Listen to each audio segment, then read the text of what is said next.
Welcome to the Organized Symposium, What COVID-19 Has Taught Us About Regional Food Supply Chains. And according to the 2022 AAEA annual meeting webpage, this does appear to be the very last scheduled event. Finally, the annual meetings are wrapping up. My name is Hikaru Peterson. I'm in the Department of Applied Economics at the University of Minnesota Twin Cities, joining you today from St. Paul, Minnesota. And I'd like to thank Andrew Stevens at UW-Madison, who will be speaking later in the hour, for putting together this organized symposium.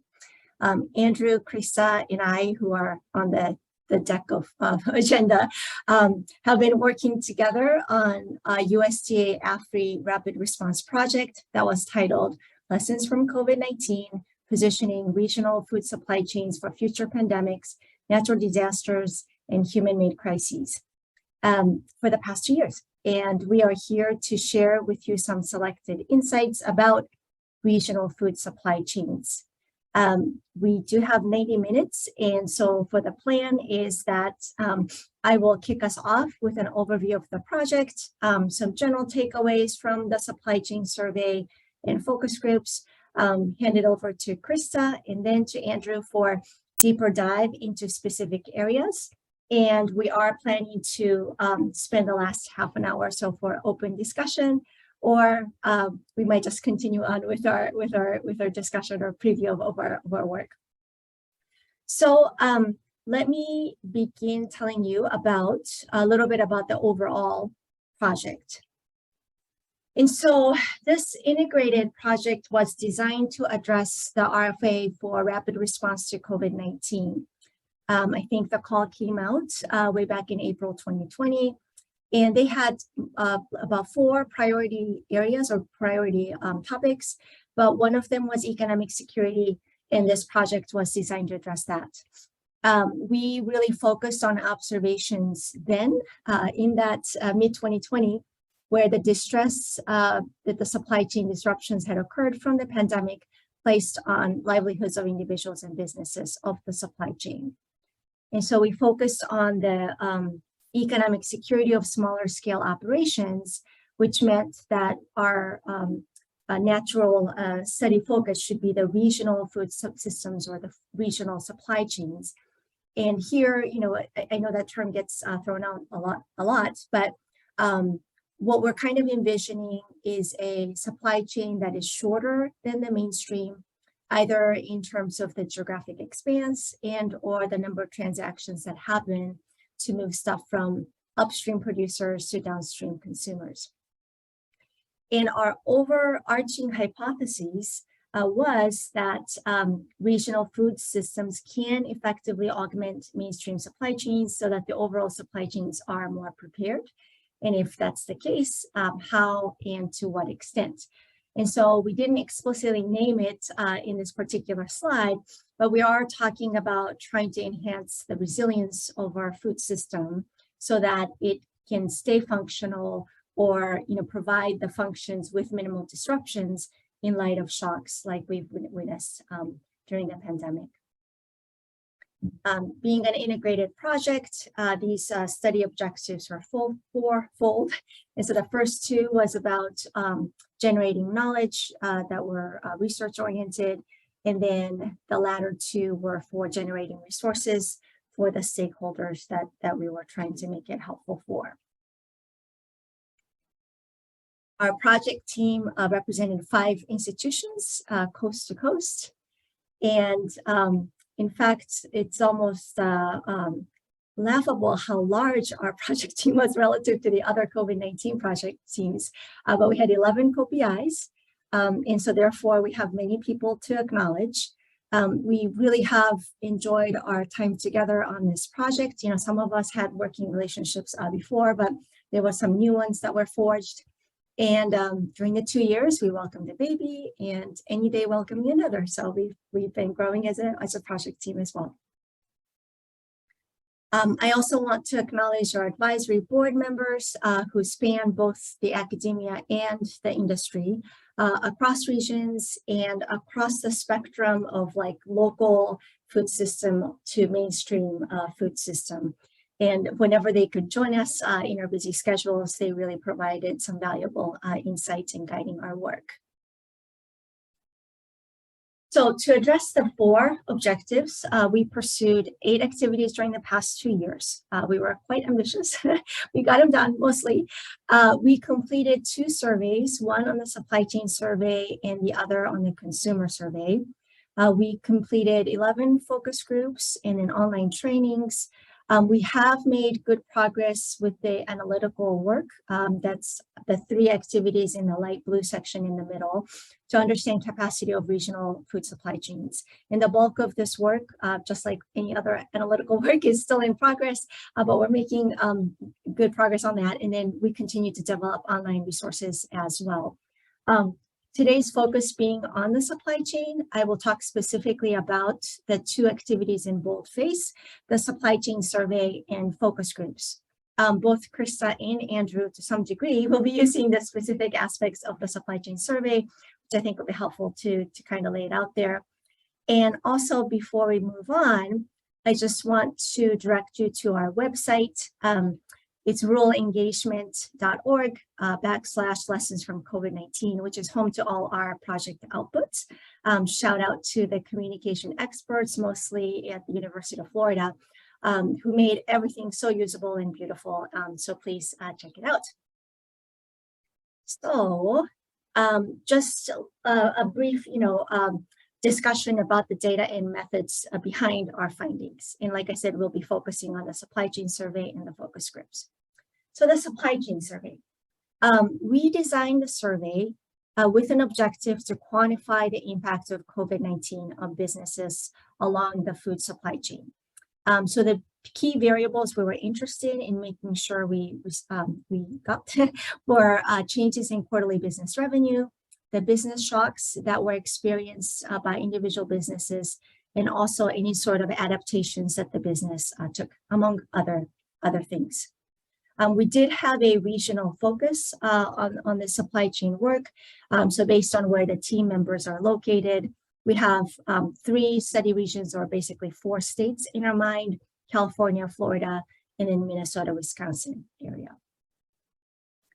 I think this structure is helpful to kind of see how our survey instrument was structured. It is built on a validated agricultural disaster assessment survey that Christa and her team at Florida has developed for post-hurricane use in Florida. And my understanding is that any day now or any hour now, you'll be implementing this again with the upcoming hurricane. We extended it so that any businesses along the supply chain, as well as businesses that span across multiple segments of the supply chain, can answer it.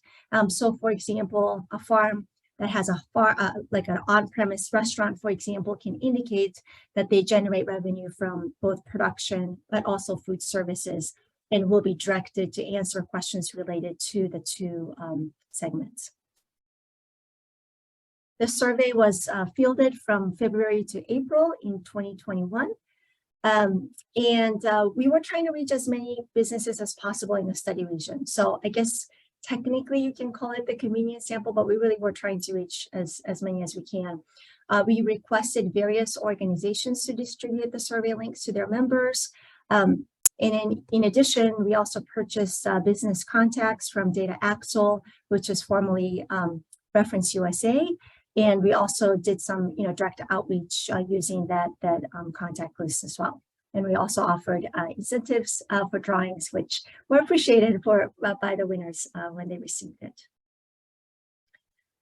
So survey fatigue, particularly in light of the pandemic, has been real, but we were able to obtain 873 usable responses from businesses that operated in the study region. And so here are various snapshots of who these respondents were.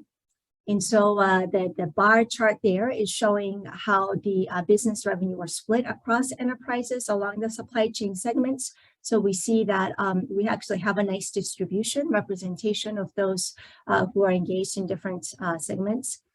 And by region, the upper pie chart is showing that the division or distribution across the study regions.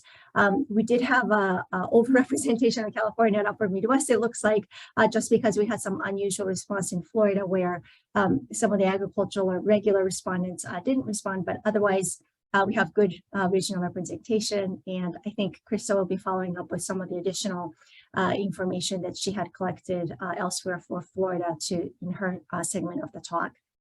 And then in terms of status of business, 76% indicated that they remained open over the pandemic, but there were definitely 12% of respondents who said they were closed at the time they received the survey, and then another 12% that were closed temporarily, but reopened since.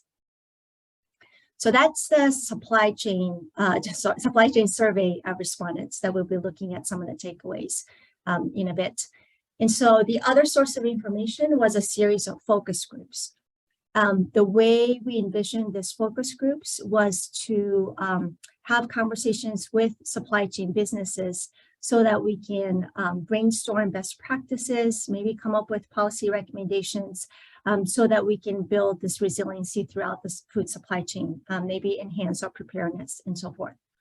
So the focus group was structured so that we asked both about the COVID experience per se, but also made sure that in each of the sessions we pivoted so that we can gain their insight on forward-looking solutions. And you can see some of the specific questions that we asked for each of these items there and related to the regionalization, which was one of the key strategies of interest to us. So we asked in the supply chain survey whether folks were interested in engaging in focus groups.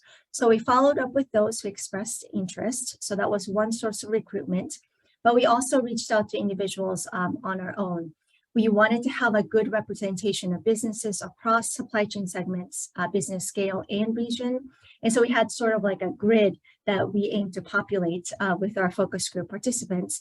And so and also in forming the focus groups, we try to strategically form groups, but the groups ended up to be scheduled on a rolling basis. So it worked out better than okay, but it wasn't as strategically reflective of our thought going into the focus groups. There were 11 sessions with 49 participants. They were held almost exactly a year after the survey in early 2022. And we had about 4 to 5 participants in each session. One ended up with 3 participants due to last minute conflict, but I think we had a nice space for each participant to contribute. Each session was 90 minutes and it was on session via Zoom, just like our current Organized Symposium is. So here are the snapshots of who these focus group participants were. So we did end up with good representation across study regions. And you can see some of them, they were just like, Target, for example, is a national in scope and how they operate. And so that's how they're bucketed and so forth. We have supply chain segments. You can see who they are. And then this scale of operation from small to large that we aim for. The categorization by operation size probably needs a little explanation. So we collected basic business information for participants in a pre-session questionnaire. Then we applied the Small Business Administration's industry guidelines to revenue and the number of employees to categorize them in this way. For businesses that did not disclose the revenue or have not made their revenue public, then we just did a general Google search to get some information about their business size. For farms, the SBA cutoffs were too broad to be useful. And so we referenced the USDA farm typology based on gross cash farm income, and also considered their marketing practices following the agriculture middle literature. So some large and very large family farms were categorized as medium if they were selling exclusively to regional outlets, for example. So with that, just select takeaways, really high, birds level takeaways here. So the main takeaway, one of the main takeaways from the supply chain survey is that the decline in sales revenue due to pandemic was big. impacts were felt throughout the agri-food supply chain, but it also varied by region, supply chain segments, and quarter. So the aggregate chart that you're seeing there shows how the upstream of the supply chain appeared to be not as severely impacted, but then as you go downstream, it was challenging throughout the 2020, and the differences in bars show the over time how the impact varied. And also not depicted, but the regional difference was quite stark. And so in the upper Midwest, it kind of follows this chart where only the food services were the ones who were negatively affected. But in California, all segments throughout the chain was severely impacted. So how did these businesses respond to the shock? Well, here's a list of like self-reported changes to the businesses since the coronavirus situation began to affect their business. There are multiple items, so I kind of lumped them in different categories for each processing. Also, the percentages of respondents saying that the item applied to them are color-coded, so it's in red if 50% or more said yes, and then orange if 30% or more, but less than 50% said yes. So you can kind of glance at some of these, and I will highlight. So, for example, like labor practices, the experiences of like layoffs or hiring and stuff were experienced by more than a third of the business respondents. In terms of the supply chain relationships, we were interested in how the businesses changed their upstream and downstream linkages. So we asked whether they sourced or sold through using different businesses, and also explicitly asked if they increased the number of suppliers or market channels. And you can see here that a greater percentages indicated that they changed their supplier sales channels, but fewer respondents increased their suppliers or sales channels per se. But 16%, 28% saying that they increased their number is quite a notable rate of adoption in regular times, I think. Now, as we're processing what we heard in our focus group sessions, we're starting to categorize these changes into larger buckets of strategies, so to speak.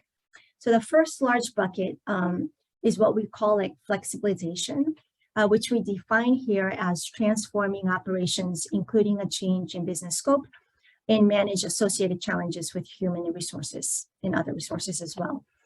So indeed, many of the adaptations that we kind of saw, not in the last slide, but the slide before, such as like changing hours of operation, changing inventory management practices, changing marketing strategies, and so forth, can be categorized as flexibilization. As you can imagine, these changes are much easier to implement for smaller organizations. They can just, they're boss of their own, and so they can make the call and didn't have to go up the chain of command to make that. And so the smaller operators in the focus groups definitely mentioned this as being nimble. Their size was definitely advantageous to them during the pandemic. Another thing that came out in the focus groups were more nuanced labor-related flexibilization strategies. And so there were some like genuine desire among some employees to take care of their employees, like beyond the call for duty, if you wanted to call it that. And so there were folks who would actually, continue to pay their employees out of their own share of the return, just to treat them like family or make them feel like their family. And in fact, it was an effective strategy for one participant in hindsight, because as soon as the pandemic restrictions were eased, they were able to expand their operations because all the people were still with their business. Another bucket of strategies we can characterize like specialization.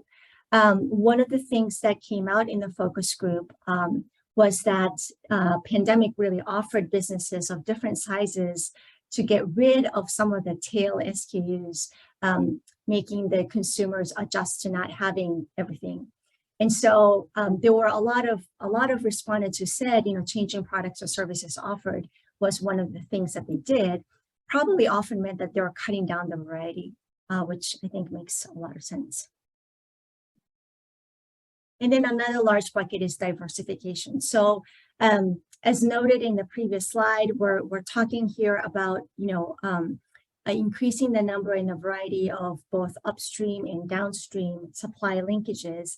And it's true that a greater percentage of respondents indicated that they were sourcing or selling through different suppliers or channels compared to the increase itself.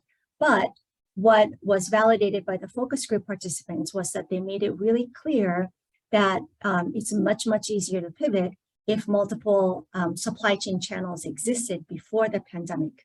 And so if you were already diversified before the shock came, then you were at an advantage that way. Another diversification that wasn't captured in the survey response is the importance of geography. Participants discussed like how we need to be connected to businesses that were in a different geographic location than you, because otherwise when the shock comes and everybody's trying to make something happen, you have to compete with your neighbors. Whereas like if you have a relationship far away, then it's much easier to just maintain that business relationship.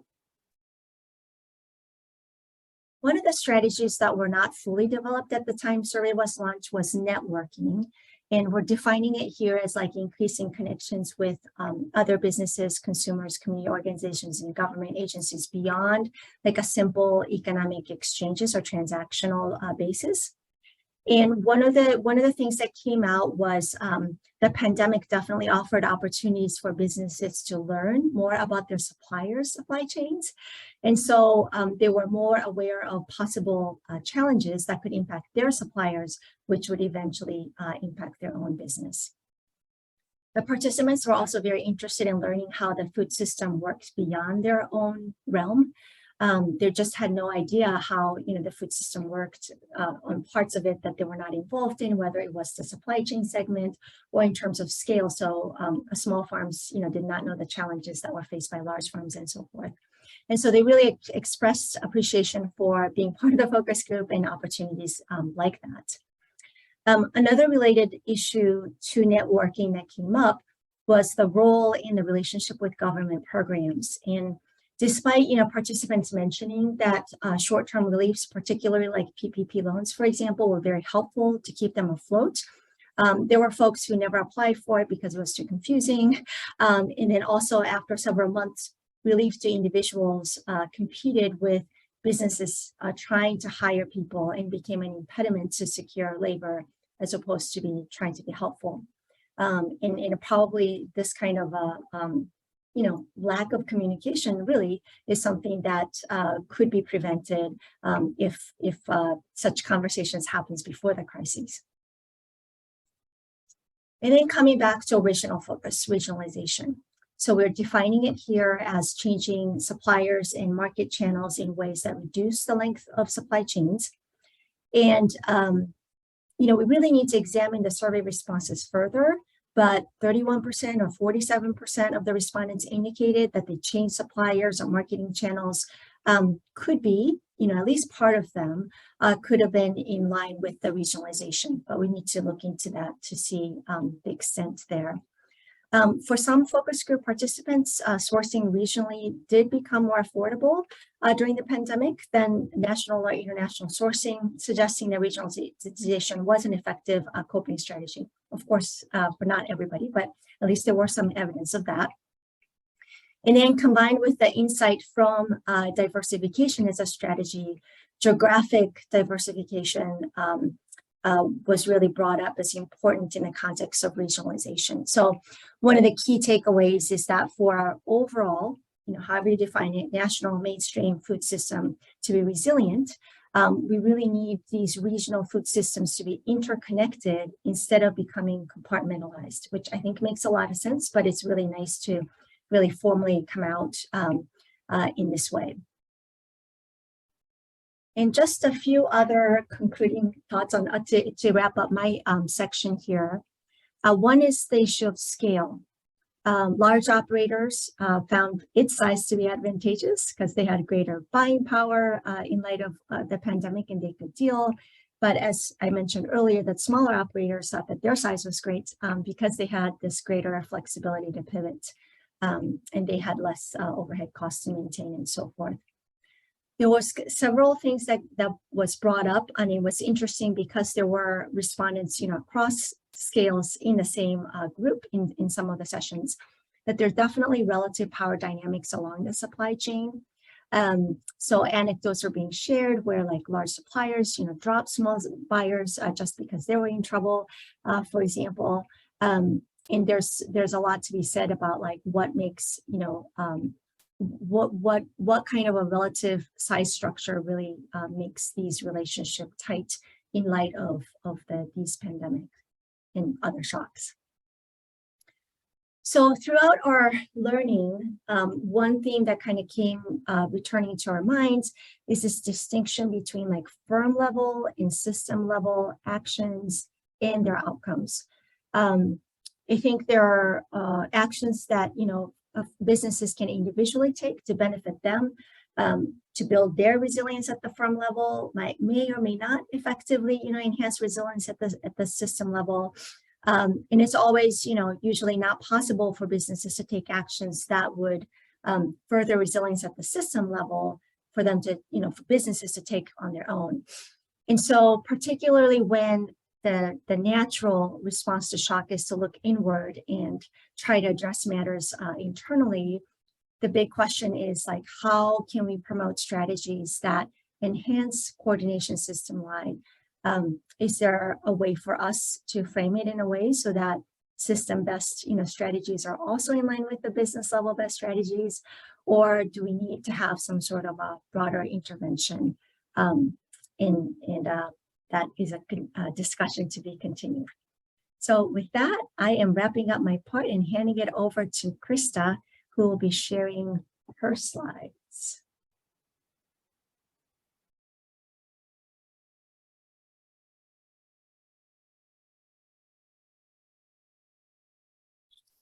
All right.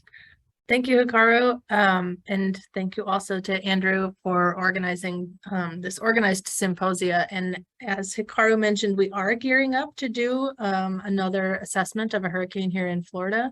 So I have had them promise that if I start talking about hurricanes instead of COVID-19, they will stop me and get me back on track. But I wanted to take a deeper dive into some of the information that we collected from other efforts in addition to the results that Hikaru just covered from the supply chain survey on the lessons from COVID-19 project. And a lot of this information has been shared in other webinar platforms for the broader food system in the state of Florida, but this will be the first time that we're really focusing in on Florida's fruit and vegetable industries and looking at what happened there and how it compared to the experience of some of those other regions. And because I will be covering 3 different efforts, I'm not going to be able to do a very deep dive into any one of them, but I'm always happy to answer questions in the discussion period. Okay, just for anybody who might not be familiar with production agriculture in Florida, I wanted to remind everybody at the outset here that we're really a specialty crop state. So we often describe it as the A to Z of commodity production, or where we are estimated to produce 200 to 300 different commodities between production agriculture, farming, ranching, aquaculture, as well as some of the timber and forest products and products that are coming out of commercial fisheries. There's some form of production agriculture present in every county in our state, and they're producing across about 47,000 plus farms operating on 9.7 million acres, having about $10 billion worth of crop, livestock, and forest products produced annually. They directly support nearly 138,000 full-time and part-time jobs here in the state. So it was really important that we look at this particular sector and how COVID-19 impacted them, so that we can talk more broadly about, as Hikaru mentioned, food system resilience, not just getting people back on their feet after a specific event like COVID-19. So as I mentioned, I'm going to cover several different projects or efforts to assess the impacts of COVID-19 on Florida's food system. The graphic that you see on the left here on this slide is one that we had to quickly come up with to remind people what was involved in the food system at the beginning of the COVID-19 pandemic, because people were not understanding how the food system was being so heavily impacted by a demand side shock. Instead, it's very easy to see how production agriculture is impacted when a hurricane comes through and you see all of the products either laying on the floor or being flooded across the newsreels, but it was not clear to people why they were seeing milk being dumped or products rotting or being plowed over in the field when COVID-19 hit. The three efforts that I'll discuss today are a survey that our group implemented in March to mid-May of, now I'm not even going to remember the correct year, 2020, when we were in the midst of COVID-19 shutdowns here in the state of Florida, as well as throughout the country and the world. And that was a statewide assessment that we did. It was our first iteration of moving the survey that we typically save for natural disasters like hurricanes or freezes to assess the COVID-19 pandemic. We were able to collect enough responses where we could talk about regional assessments or talk about commodity-specific assessments there as well. And the second effort was a collaboration between the University of Florida and Florida Gulf Coast University to collect what we were calling the stories and experiences behind the data. So we don't often know exactly why revenue is changing or why their expenditures are changing when we do just a quantitative survey to ask, by how much are those things changing? And we really wanted to know more about this particular event because it was so different than anything that we had experienced before. So we really didn't know much about those numbers we were asking them for.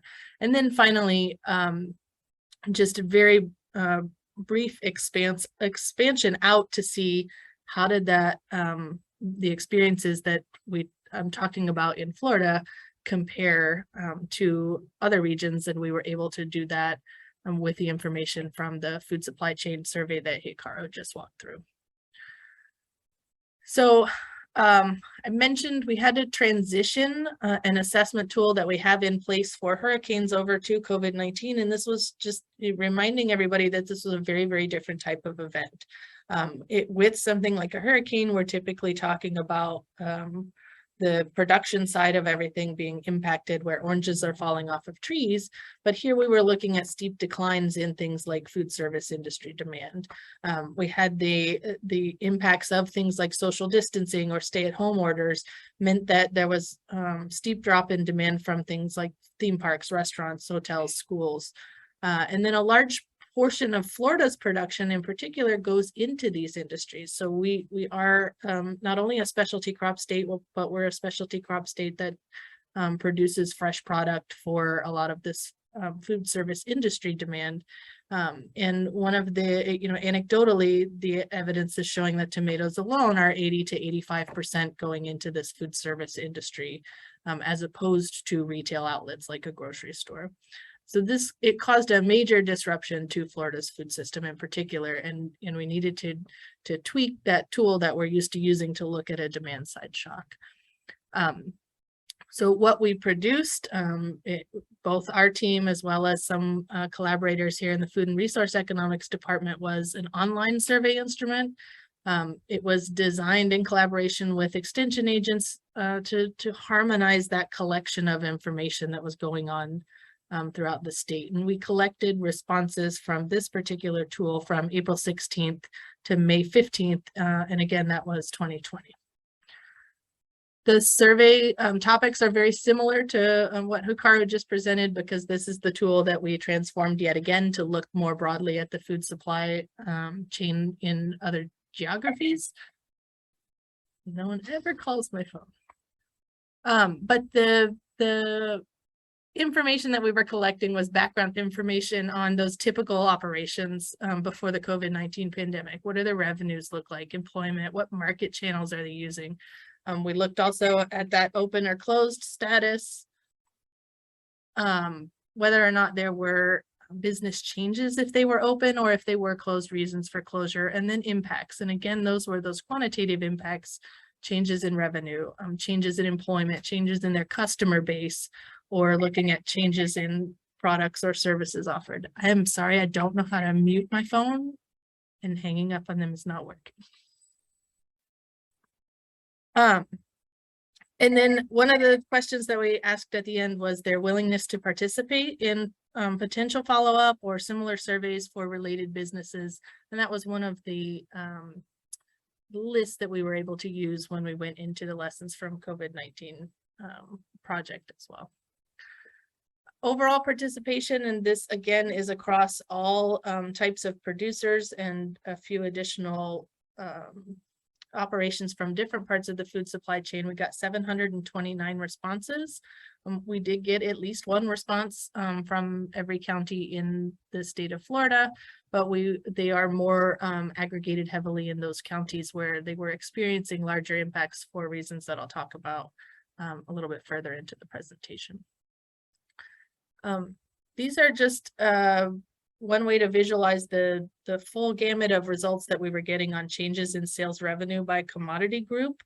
And I'll highlight here, since we're supposed to be talking about fruit and vegetable industries, I still wanted to show what we were seeing across the state for all of these commodity groups. So the blue bars are showing you the minimum to the maximum of those responses, and then the orange lines are showing you what the average looked like in that particular commodity group. So you can see, and very similar to what Hikaru described, we found in the lessons from COVID-19 survey, there were some businesses that were experiencing 100% loss, likely because they completely shut down or lost all markets that they sold into.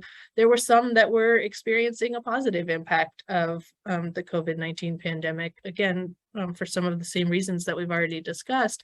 But overall average, the sales revenue in these production sectors was down, and particularly in fruits and nuts, or vegetables, melons, and potatoes, it was down between 20 and 30%. We were able to use a lot of the baseline data that we have on hand, as well as some information that we gathered from industry experts on, what is that percentage of annual revenue that typically happens in this March to mid-May period that we were speaking with them on, to calculate what was the overall state level impact across these commodity groups. And again, if we narrow down into these vegetable, melons, potatoes, and fruits and nuts, we're looking at $136 million in estimated losses just for vegetables, melons, potatoes, and then another $200 million in losses in that fruits and nuts category. And again, that's using a lot of the information we have on baseline, what's out there in the state of Florida, and then what we were gathering from this quantitative survey. There were, similar to how we just talked about how there were differences across states, there were geographic differences in those production losses within the state. So we're just using the state level average for those commodity group changes and looking at where these things are grown in that particular time period. So you can see that there are different counties that are going to feel different effects of changes in a particular commodity production. Stepping away a little bit from the quantitative results, I'll go into this effort to collect stories and experiences. So we started, this is just one of those unfunded projects that you feel really passionate about and you have to get it done. And so there were a lot of different colleagues. This map is showing you how many people that are either in extension or with Florida Gulf Coast University that contributed to the collection of data. As many of us in cooperative extension know, we're sort of collecting this information informally anyway. So this was our effort to formalize that collection and do something with it so that we could learn something about the food system in the process. We were documenting this information with formalized interview protocol via Zoom. It led to broader engagement that way. A lot of us weren't allowed to go out and speak with an operator on the farm, at least initially in the pandemic. So it gave us not only that broader engagement, but also easier transcription so that we could turn around these qualitative analyses a little bit faster.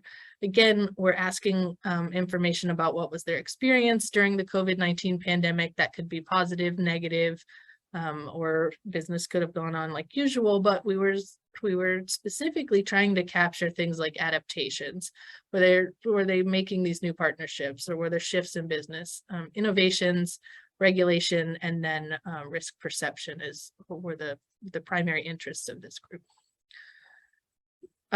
This is just a word cloud, so I'm going to narrow down the assessment of, we had about 80 plus interviews with participants throughout the food supply chain here in Florida. 36 of them were deemed directly or indirectly related to the fruit and vegetable industry. So it's those 36 that I'll be summarizing right now. That was 14 producers, 5 processors, packers, 3 retail outlets, and then 14 food-related NGOs. So what this word cloud is telling us is that change was the big thing that came up. Everybody was talking about the changes or the adaptations that they had to make to continue on with their operations throughout the pandemic. I understand that you can't really read the small print. We had the same problem when this image came out, but there was no way for us to fix that.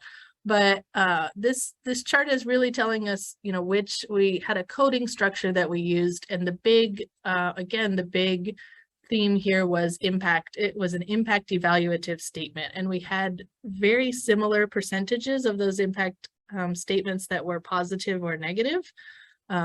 But then the things that they talked about most were internal changes that they were making to make it through the pandemic. The importance of a positive or negative outlook on the future. You know, was it going to get better or worse for their particular operation, and how are they dealing with that?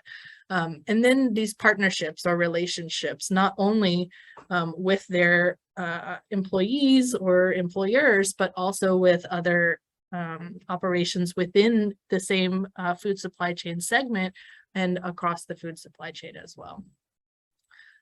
We identified 3 important themes within fruits and vegetable supply chain specifically based on response frequency, and they mirror a lot of what Hikaru just mentioned from the focus groups on the lessons from COVID-19, is that there was this prioritization of personnel. So I won't read the quotes here, but I'll just give you a flavor of. We heard a lot about trying to keep employees employed, even if an operation was needing to shut down. We heard a lot about safety education that was going on. How can they stay safe within the business and within their homes? The second one was innovative business practices. So there was a lot of adaptation going on to stay open. You know, a lot of the food system operations were deemed essential and allowed to stay open, but that doesn't mean they had a market and could, and a lot of them were having to adapt to do so. And then collaboration and community engagement. So again, not only collaboration within their own part of the supply chain, but also reaching out to others that are normally their competitors to see, how do we get through this together? And then very, very briefly, just coming back to the information that Hikaru presented, we narrowed down to the fact that there were very specific things that determined how impacted a particular food supply chain segment was by the pandemic. One of those was the evolution of the pandemic itself. So you can see in this chart that there were different times that the 3 regions that we were looking at, California, Florida, and that combined region of Minnesota, Wisconsin, were experiencing peaks in disease. There were also different times when policies were implemented, or the level of strictness that those policies undertook between these 3 states.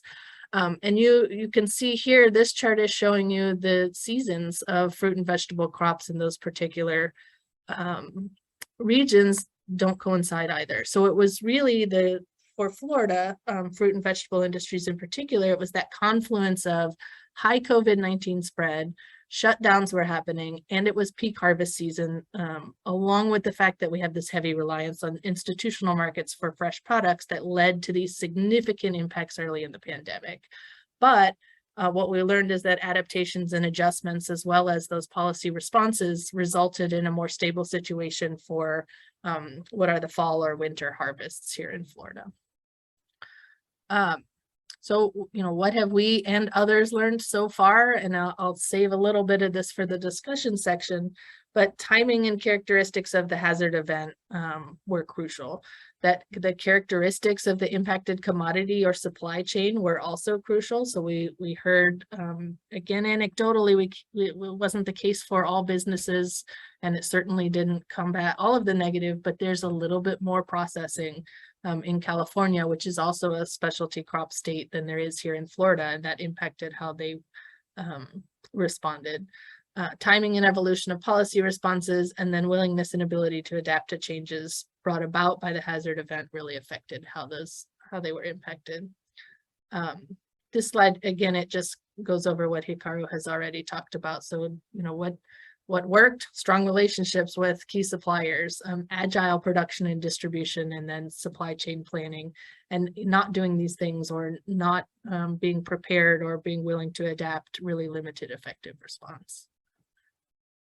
I think this will come up in the discussion, so I will pass it over to Andrew quickly, and we can talk about, policy implication. What do we do with all of this information at the end?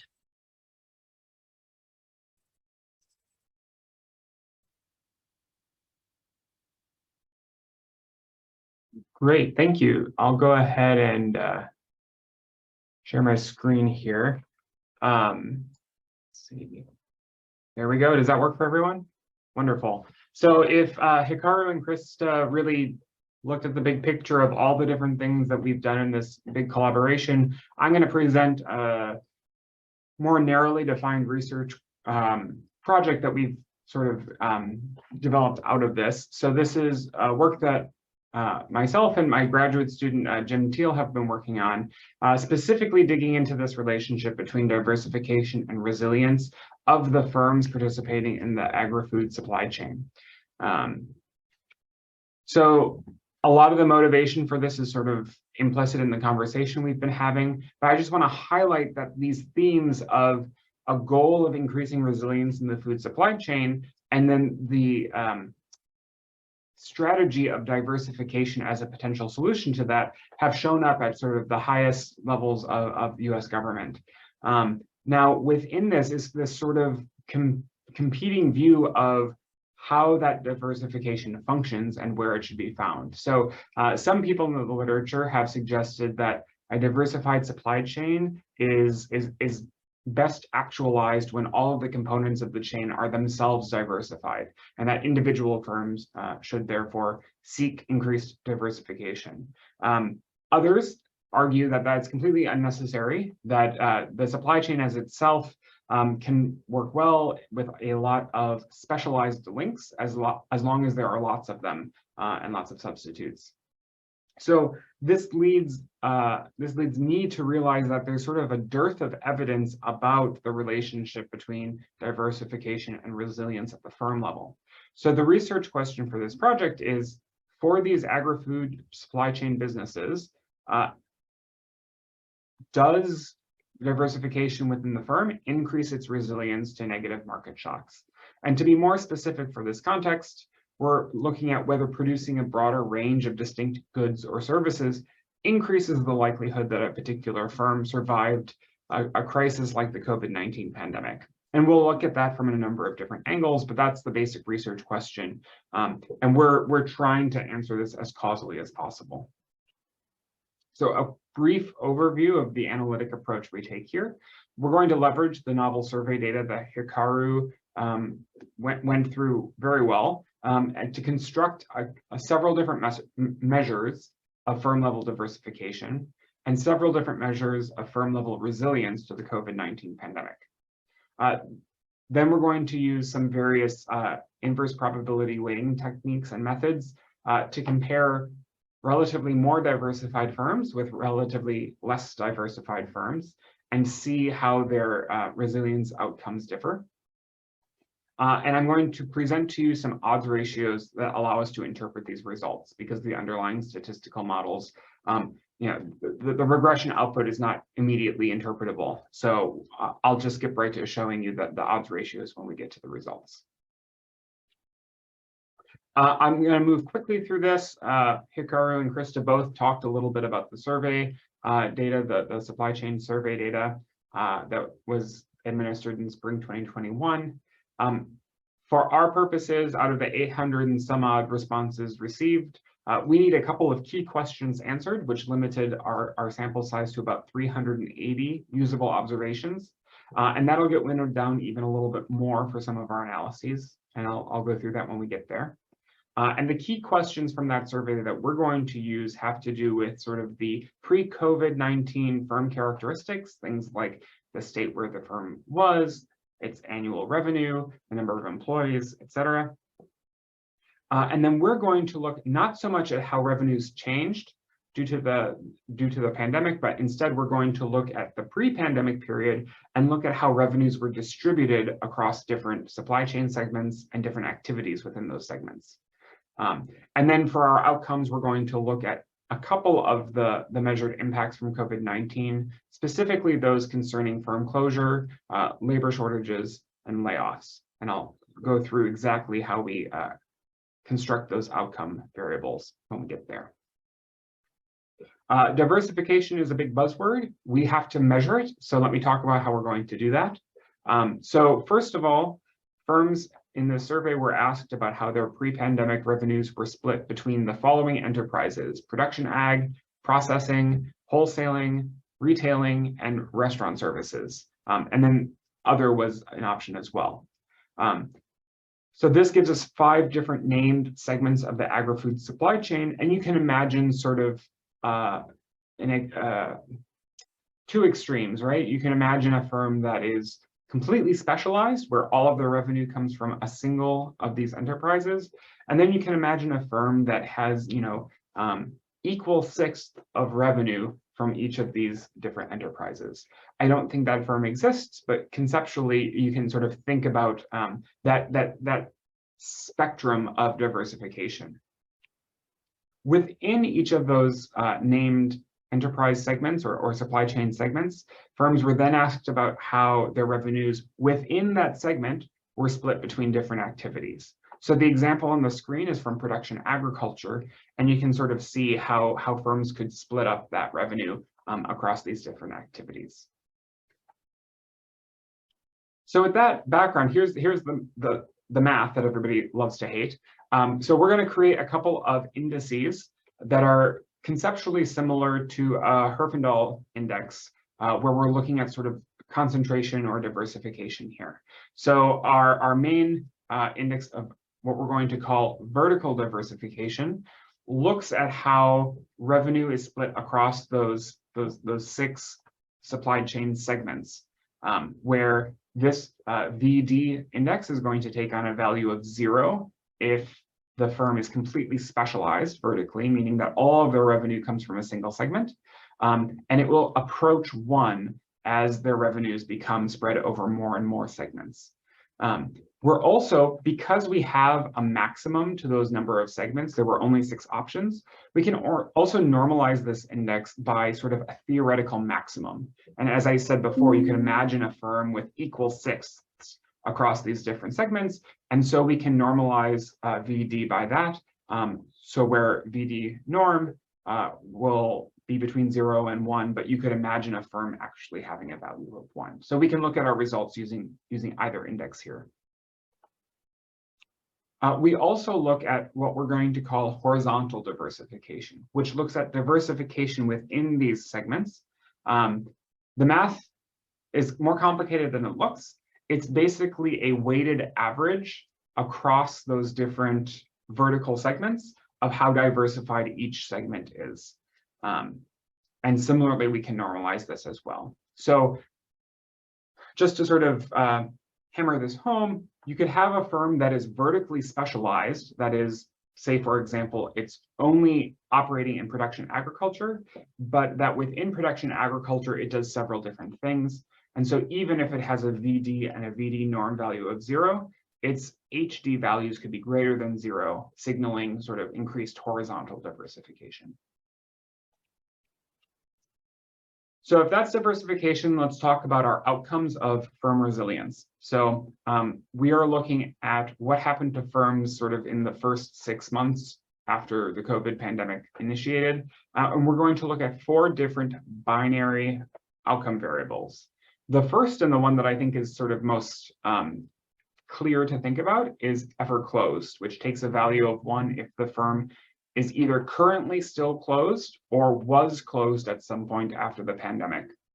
Our second outcome is called layoffs or close, which is equal 1 if the firm was ever closed or if they implemented layoffs after the COVID-19 pandemic.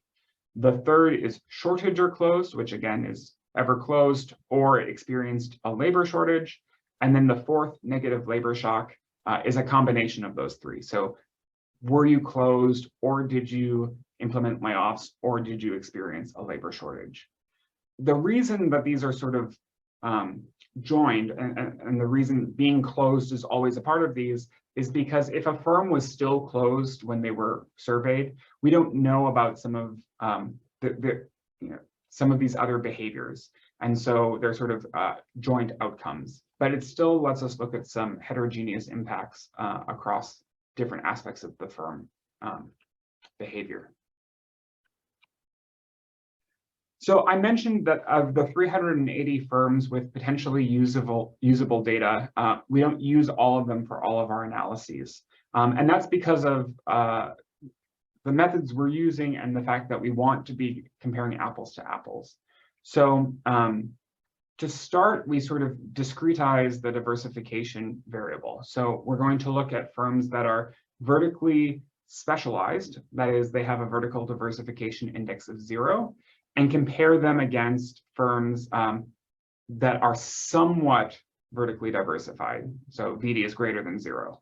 And we do a similar thing with the horizontal diversification indices as well. Then we're going to create some propensity scores, looking at observable firm characteristics, predicting whether or not a firm was specialized or diversified.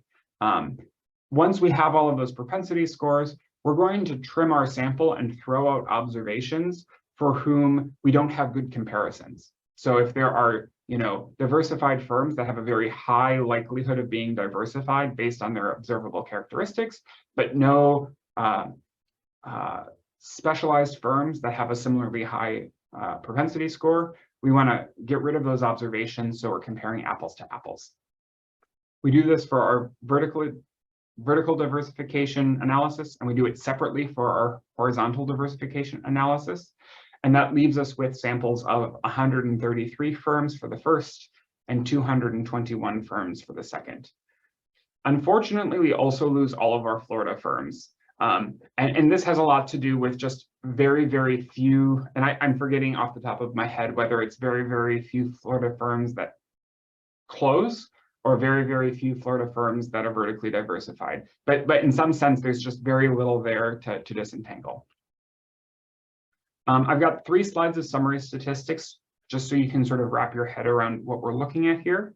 I think the main thing here is we're looking at between 25 and 35% of firms that ever close. So we can think about this negative resilience outcome as being, not more than half common, but not uncommon either. And similarly, the other outcome variables are there. These are our treatment variables. There's a lot here. The main thing I want to draw your attention to here is sort of these first 2 lines of these vertically diversified and horizontally diversified are the binary versions of the underlying indices. So vertically diversified means VD is greater than 0. Horizontally diversified is an indicator for HD is greater than 0. And so we actually see that vertical diversification is pretty uncommon in our sample. Many firms only operate in a single supply chain segment. Horizontal diversification is a little bit more common, but still we have about 30% of firms or more who are only operating in a single activity, or at least only in a single activity for the segments in which they operate. And then finally, here are our control variables. there's a whole bunch to sort of like, you could stare at this slide for about 10 minutes and find interesting things. The thing I really want to highlight is that by trimming our sample from that 380 firms to the 133 or the 221 of apples to apples comparisons, we're looking at much smaller firms. So there are a couple of really big outliers in this initial sample, but our average sales revenue is like $31 million. But when we trim our samples, we're down to about between $1 and $2 million on average. Similarly, employees, we're looking at about 8 employees. We're talking about small and medium-sized farms here. And I'll come back to that near the end of the presentation. So I've talked a lot about how we're going to look at diversified versus specialized firms. Once we have this sort of treatment variable of diversification measured a bunch of different ways, what we care about is its impact on our resilience outcomes. So we run a bunch of logit regressions because these resilience measures are binary. We include the same firm characteristics as in our propensity score estimation. And then we're going to inverse probability weight our observations based on those propensity scores. I'm going to present the results, and I think it'll make a lot more sense in the results tables. But we're going to do things a couple of different ways, and so I just want to preview that. So we will run some regressions where we don't weight the observations by the inverse of their propensity scores, and we expect this to be incorrect. But it's helpful to sort of see how doing the inverse propensity score weighting affects things. When we look at our treatment variables as binary variables, so are you diversified or not, either vertically or horizontally, we're just going to do that sort of standard inverse probability weighting with propensity scores that's been around for 20 years or so. But then we have enough variation in our horizontal diversification indices that we can actually use a continuous measure of horizontal diversification instead of a binary measure. This is potentially super cool, and to do that, we're going to leverage a couple of new methods called the covariate balancing generalized propensity score and the non-parametric covariate balancing generalized propensity score.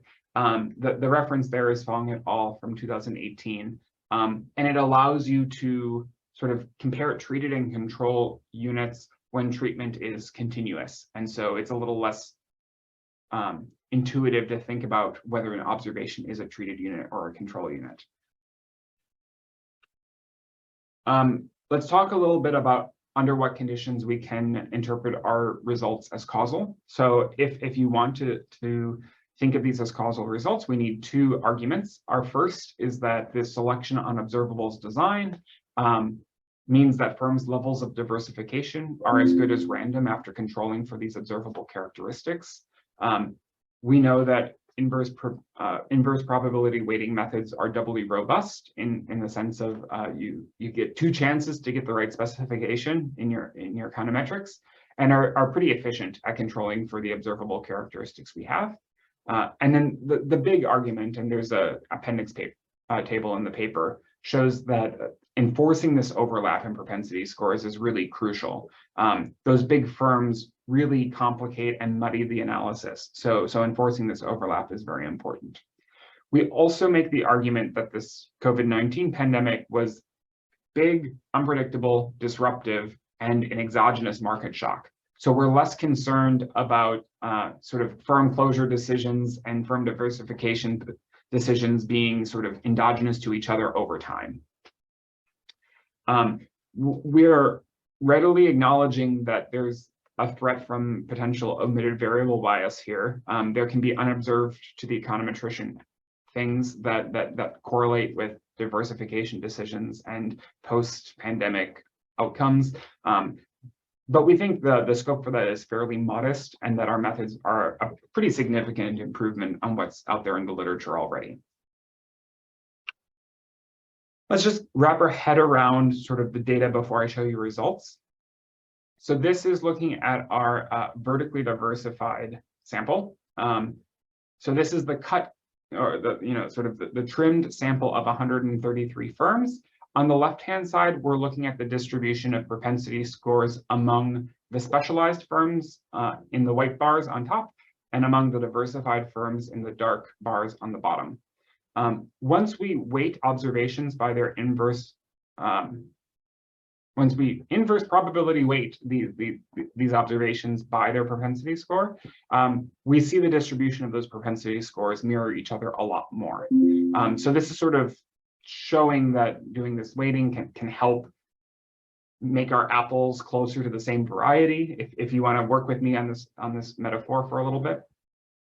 The other thing to notice here for vertical diversification, all of our treated and our control firms are more likely than not to be specialized, right? So if propensity score is on the x-axis, nothing is above about 0.4, meaning that each one of these firms individually has less than a 40% chance based on its observable characteristics to be diversified, vertically diversified.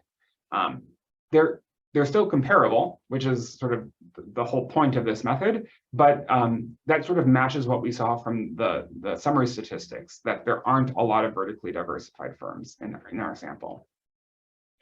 So next, I'm going to show you the same graph, but for horizontal diversification. So this is the 221 firms.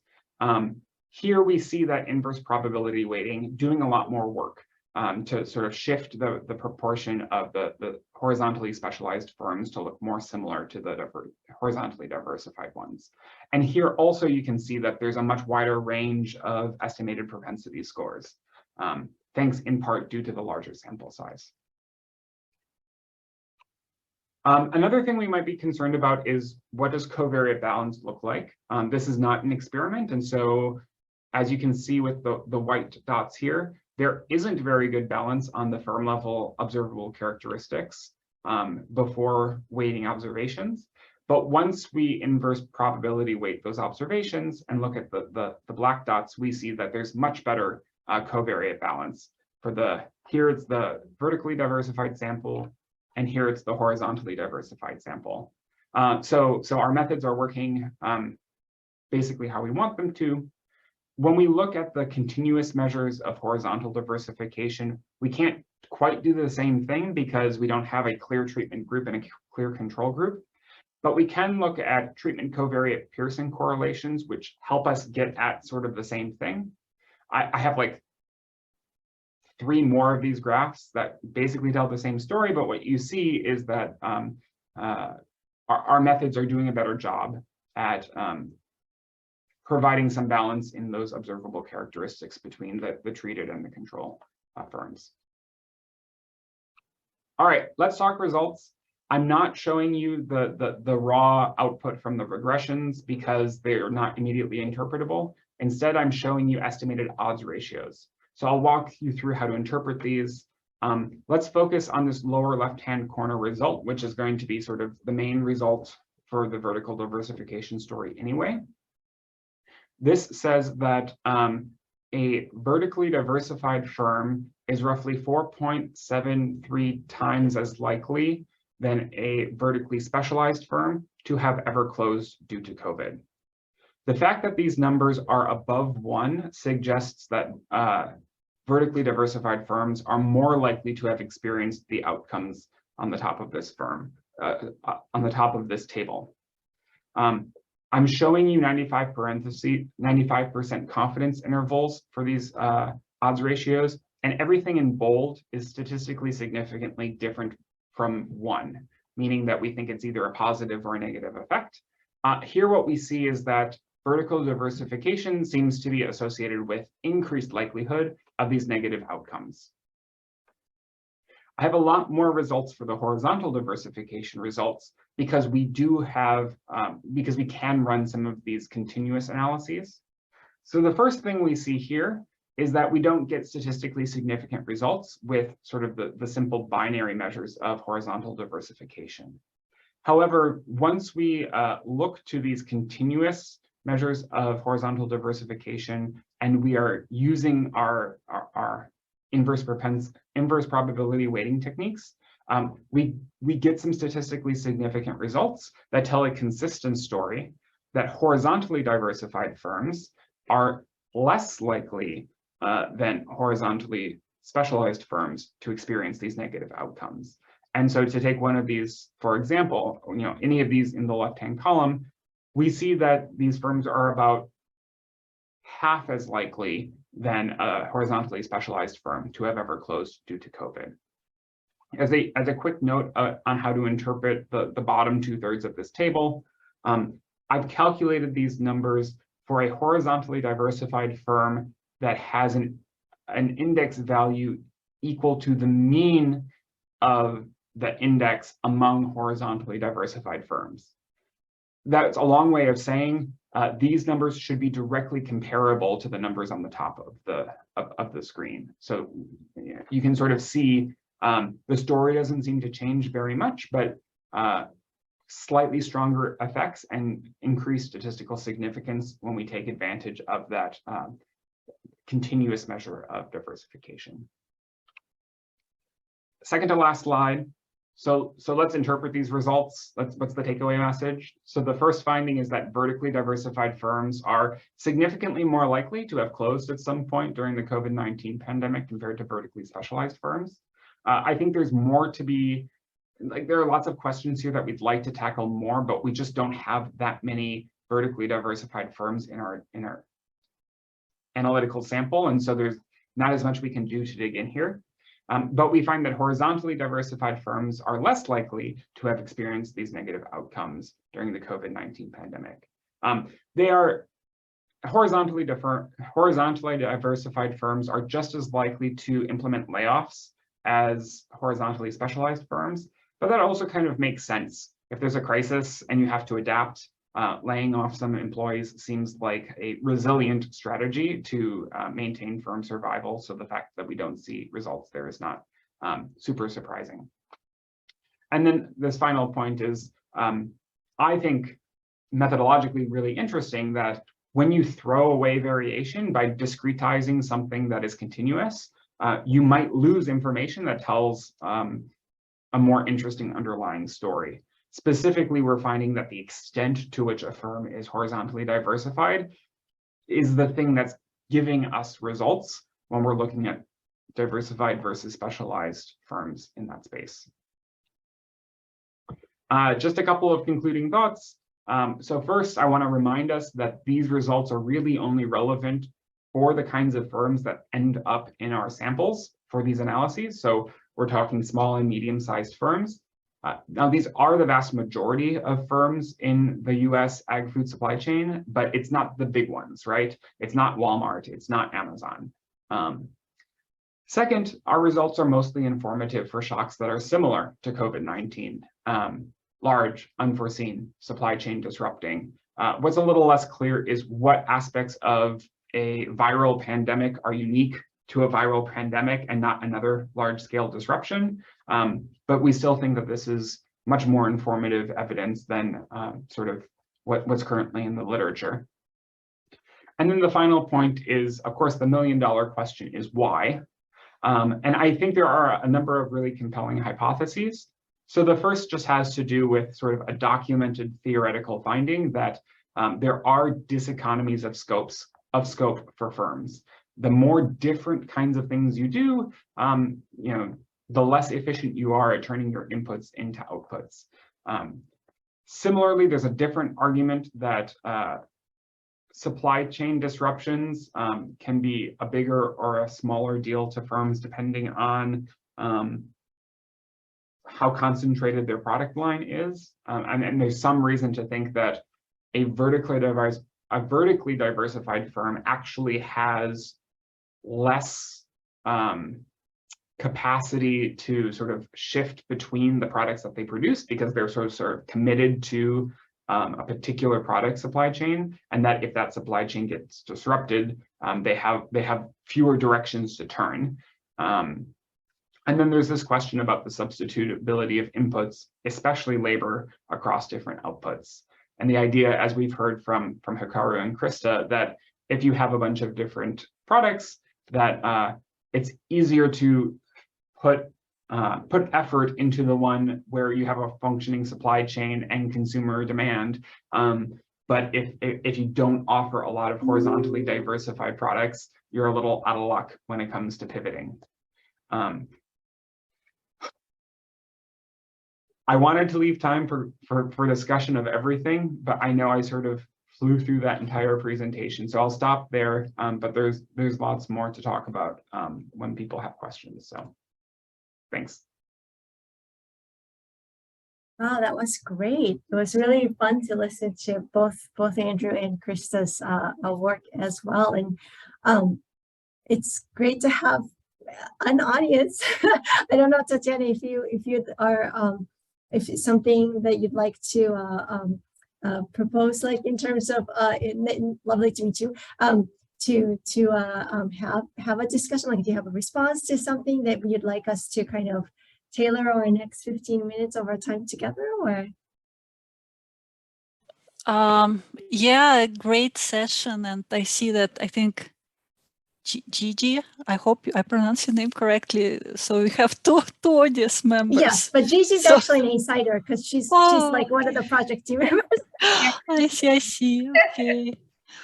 Well, yeah, so I feel I learned a lot. I'm not maybe a researcher, but more of an applied researcher / former extension economist. So my questions are mostly for the first two presentations, and they are very general too.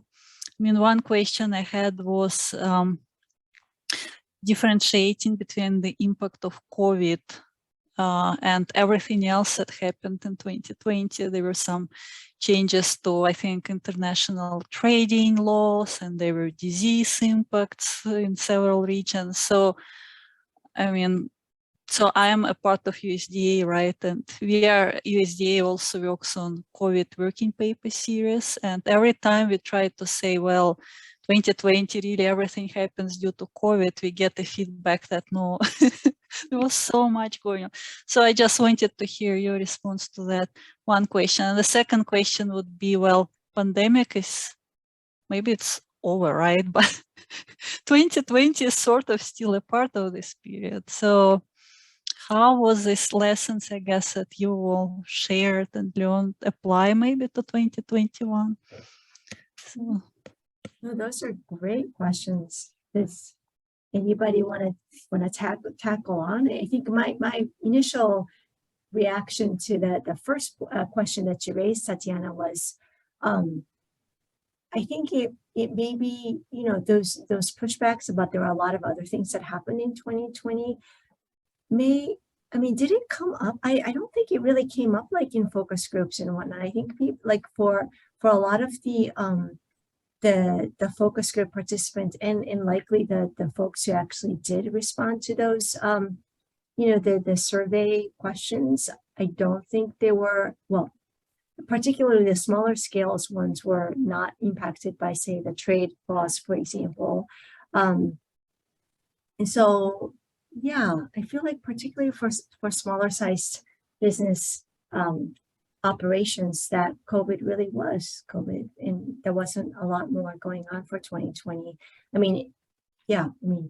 I'll shut up here and I'll have others chime in. Yeah, I'll add that it's part of the reason that we had to do a survey specifically on COVID and then follow up with the focus groups was because in the survey we're asking them think only about COVID impacts, but even someone who is experiencing impacts might not be able to completely disentangle what was from COVID and what was from somebody else. So we sort of tackled that with the focus groups to say, can you really disentangle? Did you know that these were COVID driven? And when it was something like, the employees wouldn't come because they were afraid of getting sick, that's obvious.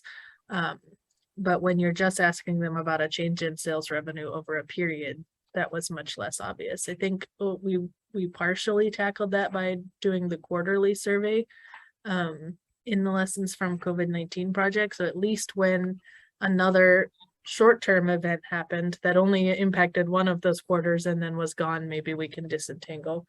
But it's always going to be an issue. I mean, Tatiana, you're also familiar with our work on harmful algal blooms, and we have the same problem there, right? It's not, there are so many water quality impacts that when we're trying to ask about one specific one, it's difficult. Gigi, did you want to chime in about like your impression about the focus group participants and things, or? Yeah, no, I would agree with what both of you said. I sat in on a lot of the focus groups, and I mean, it's probably partly driven by the fact that we were asking about COVID, right? So, you know, maybe we didn't do as good a job as we could have in allowing, you know, for more discussion about other issues that might have impacted, you know, business revenue and labor. But yeah, I don't think anything else really came up. And I agree, it was probably because the majority of our focus group participants were smaller in scale, and that was and the majority of them were coming from an ag production sector. And that was, you know, it was really all about COVID. That's great. Yeah, maybe timing, right, was also a factor. I mean, that maybe in some of the indicators that I'm trying to look at, they are sort of more on annual basis, while you said you looked at quarterly basis and really timed your research really well to capture the impact of COVID. So yeah, and 2 methods, focus group, survey. Yeah, I'm learning from you. Yeah. So for your second question about, like, you know, what are we taking away from the findings from 2020 and then beyond, I do feel like there are definitely the boat has sailed for it to implement some of the suggestions, you know, that have emerged, just because I think, you know, crises really do create an opportunity for folks to do things, and I think that again, where I'm kind of standing right now is, like, I feel like the businesses who've figured out how they're going to internally, you know, like make things, I think will carry their lessons learned. I think where the missed opportunity is that if there were collaborative things that could have happened, I think that ship has sailed, is my kind of impression, but maybe that's too pessimistic. Yeah, I do want to disagree with you on that one, because as you pointed out, you know, there was so much interest in collaboration and learning from one another in those focus groups. And it was across different sizes and scales as well. That's, I think, what was the most interesting thing. You know, we had smaller scale producers who were really interested in being in this focus group with a very large scale distributor, for example. And so they were really learning from one another. And I think folks are going to take away some of these lessons learned, and I think kind of push forward with a little more, you know, collaborative type solutions, or at least, you know, trying to lay the groundwork for future crises or pandemics, whatever that might be. Christa, you're ready to, you know, tackle one right now. It's probably too for anything to have been put in place to help out with the hurricane, but yeah, I see this as just kind of a launching pad for more collaboration down the road and changes to come. I hope. Maybe I'm overly optimistic. No, I don't think so, Gigi. I think maybe the ship has sailed for specifically impacts of COVID, since we are kind of moving away from the pandemic at this point. But there's so much more funding available now to say, you know, how do we make the food system more resilient, that's going to producers or going to researchers that are only in collaboration with producers to really start to implement a lot of what we and others have learned, or it may be just kind of out there trying to do something, but they are still collaborating, and they are still forming new collaborations to go after that funding to implement some of the ideas that they had and maybe weren't able to implement during that pandemic period. So I think there will still be new partnerships and I agree learning about from each other. the available funding is a really big piece. I think that, I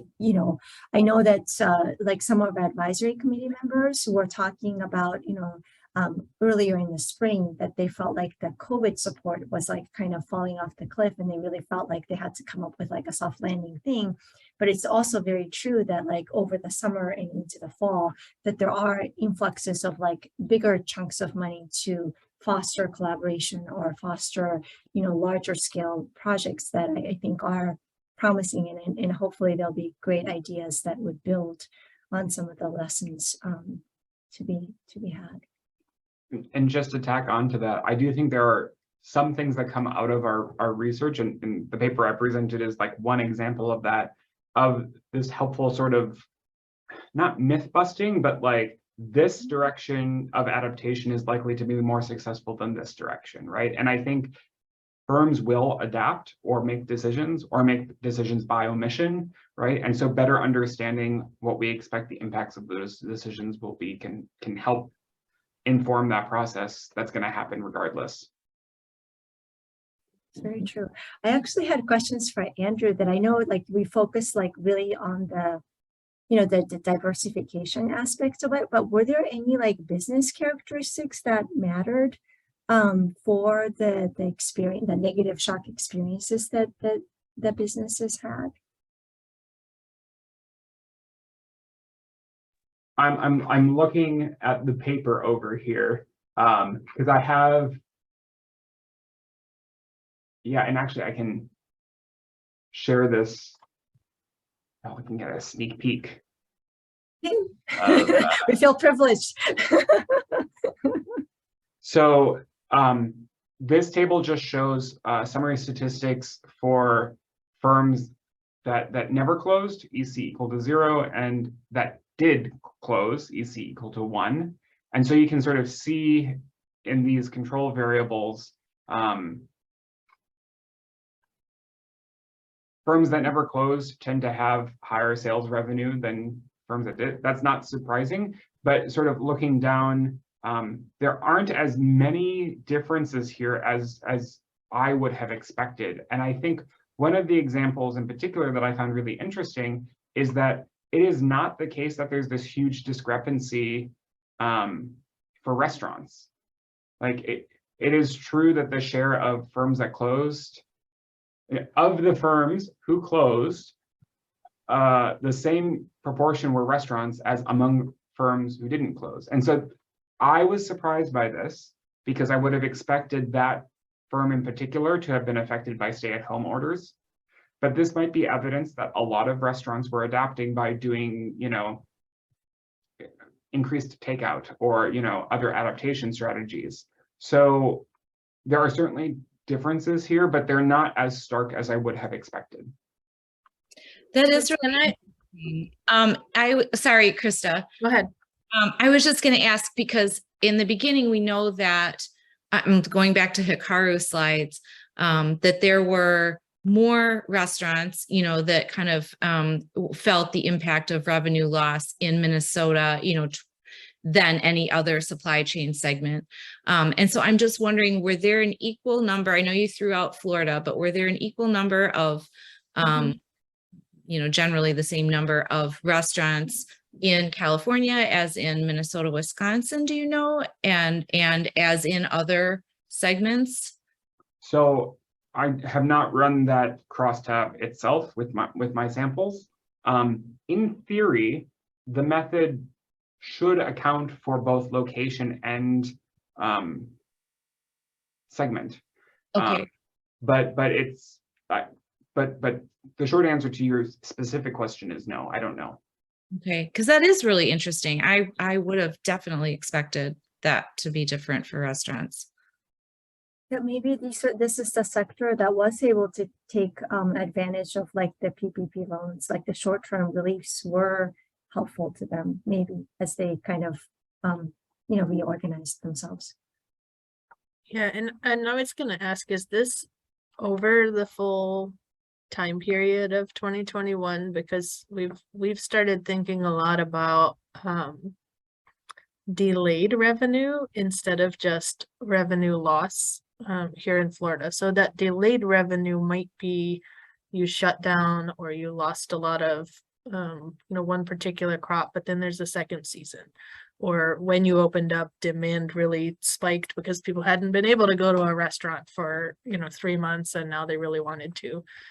Whether or not it was safe at the time is irrelevant, right? So I think it might be something that we can search for here in these data, but then also just think about on a larger scale, because that it brings us back to what should the policy response be if I think that there's a significant loss from COVID-19 in this particular time period.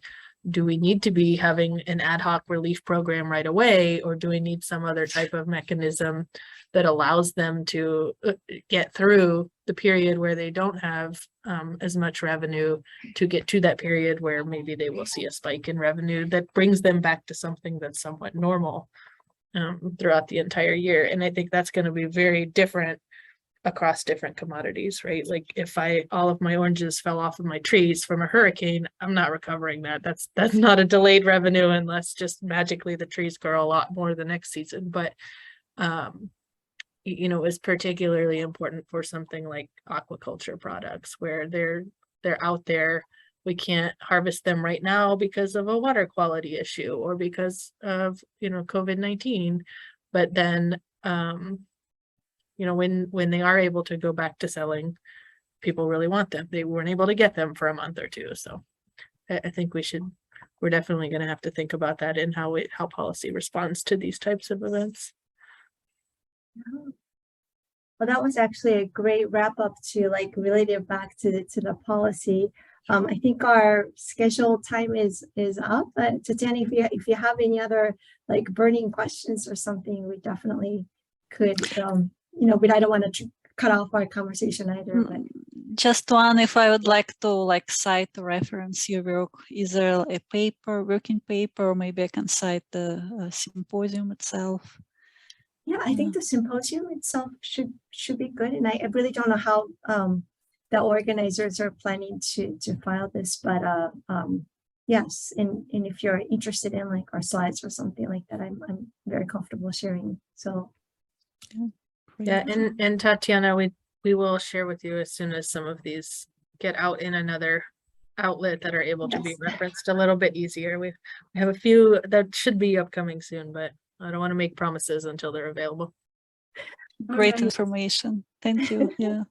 Well, thank you so much, everybody. And I think Christa and Andrew will try to hop up on the debrief meeting. But thank you so much, Tatiana, for joining and providing us with great questions.